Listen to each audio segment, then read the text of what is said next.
Let's talk about Burkina Faso, a country rich in gold, yet long burdened by debt. For decades, the pattern was familiar, abundant resources, but little to show for it. Enter Captain Ibrahim Traoré, a young leader who decided to break the cycle. Instead of seeking loans from the IMF or World Bank, Traoré turned to the nation's own gold.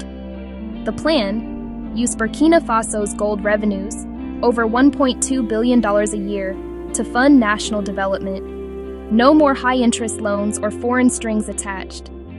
This was a bold declaration of economic independence. Traoré's government pledged to use gold money for roads, schools, hospitals, and agriculture. It was a direct challenge to the idea that African progress must be bankrolled by the West. The message: we'll build our own future with our own hands and our own gold. The move shocked the international community. For the first time, a small landlocked nation was opting out of the global lending game. This wasn't just about money, it was about power and control. By rejecting foreign aid, Burkina Faso was sidestepping the conditions and political leverage that come with it. For Burkina-Faso citizens, it was a promise. Their country's wealth would finally serve them. It was a gamble, but one on their own potential. Sovereignty, Traoré argued, means controlling your own resources and destiny. And for Burkina Faso, that journey began with gold. To prove their commitment, Traoré's government did something dramatic. In Ouagadougou, they unveiled 764 brand-new construction machines, bulldozers, cranes, graders, bought outright with gold revenue. No foreign aid, no loans, just Burkinabe money. The display was a powerful symbol. The nation was ready to build itself. These machines would carve roads, build dams, and lay foundations for schools and hospitals. For decades, lack of infrastructure held Burkina Faso back. Now, the government was investing in the tools to change that. No more waiting for foreign contractors or outside timelines. This fleet meant self-reliance. Burkina Faso could set its own priorities and get to work. Every bulldozer clearing a road, every crane lifting a beam, was a step toward economic independence. The people saw that their gold was being transformed into real, tangible progress. It was a concrete investment in the country's future. The message was clear. The nation's resources would directly serve its people. This was more than policy. It was a new era of action. Burkina Faso was building itself, from the ground up, and the world was watching.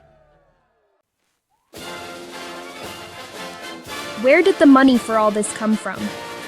It started with taking back control of gold. For years, most gold revenue left the country due to unfair contracts with foreign mining companies. Traoré's government called it out and acted. They nationalized key mines and renegotiated exploitative deals. The goal? Keep a fair share of gold money in Burkina Faso. By reclaiming just 25% of lost revenue, over $1.2 billion could flow into the state treasury each year. This was the capital needed to fund development, without loans or interest. Using gold revenue, Burkina Faso could bypass the debt trap entirely. The gold became the engine for national projects, from machines to schools. By controlling its gold, the nation finally controlled its own bank account. The wealth beneath their feet was now building their future. With billions now staying in the country, the government got to work improving lives. Education was a top priority. Thousands of rural schools, once closed by conflict and neglect, reopened. Over 1,200 schools welcomed children back, giving a lost generation a second chance. Gold money repaired buildings, supplied books, and paid teachers. Healthcare also saw a transformation. Regional hospitals received new maternity wards and dialysis units, bringing care closer to those in need. The gold revenue didn't just fund temporary jobs, it sparked real industrial growth. New processing plants turned local crops into finished goods, creating thousands of jobs. Young people now had reasons to stay and build their lives at home. This was development powered by national wealth, not foreign grants. Every project was a visible sign of change. The gold was working for the people. Burkina Faso was investing in its own future. Traoré's government launched a war on hunger, calling food security the country's second independence. Burkina Faso aimed to break its reliance on food imports and grow what it eats. Over $420 million in gold revenue was invested in agriculture. The government installed 2,000 solar-powered water pumps, giving farmers reliable irrigation. Drought-resistant seeds, developed for local conditions, were distributed nationwide. Yields soared. Some farmers saw a 40% increase in harvests. This wasn't charity, it was an investment in productivity. The initiative empowered farmers and made agriculture a respected, vital profession. The message: farming is the backbone of the nation. With the right tools and support, Burkinabe farmers could feed the country. The fight for food security was being won with innovation, not dependency. This was true independence, achieved in the fields, not the boardrooms. Burkina Faso was feeding itself, and its people were thriving. Did the agricultural push work? The numbers say yes. In just 6 months, Burkina Faso cut its food import bill by 22%. That's $75 million saved, money now reinvested in schools, hospitals, and more. Rice, once a major import, was increasingly grown and processed locally. Every bag of local rice sold was a win for the economy. More local food meant stable prices and less vulnerability to global shocks. Money spent on food now stayed in the local economy, supporting Burkinabe farmers. The result: a virtuous cycle of production and consumption. The success sparked national pride and confidence. Lush fields and bustling markets became symbols of self-reliance. The gold-funded strategy was turning underground wealth into everyday abundance. Burkina Faso was harvesting more than crops. It was reaping economic independence. The numbers proved it. Funding development with gold brought another benefit: accountability. Corruption often thrives in the shadows of foreign aid and complex contracts. Traoré's approach was simple: cut off the old channels for graft. Gold revenue went straight into state-managed projects, with clear oversight. Officials were held responsible for every franc. No more hiding behind foreign deals. Corrupt officials were dismissed and investigated publicly. The message: waste and theft would not be tolerated.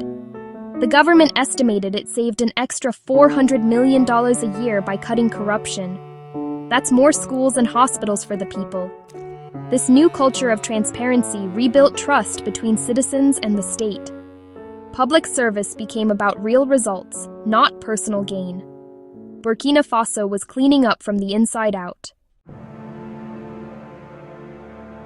Burkina Faso's experiment is inspiring Africa. For decades, the story was that African nations needed Western loans to develop. Now, people across the continent are asking, if Burkina Faso can do it, why can't we? African countries spend $70 billion a year just servicing debt.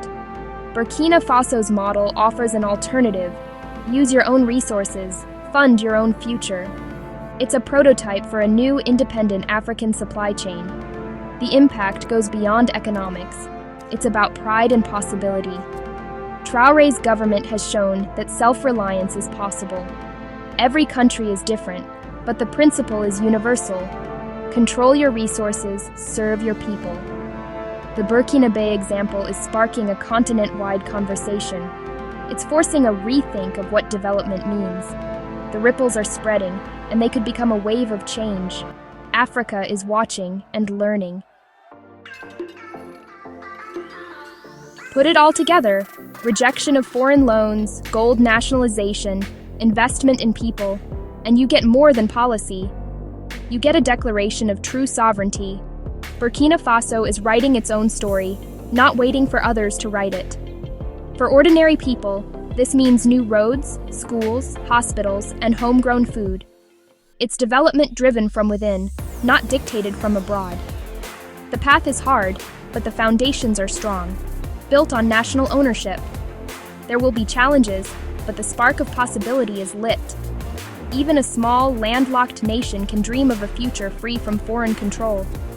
The Gold Revolution is a story of hope and economic independence. Burkina Faso is building a new identity, one of dignity and self-determination.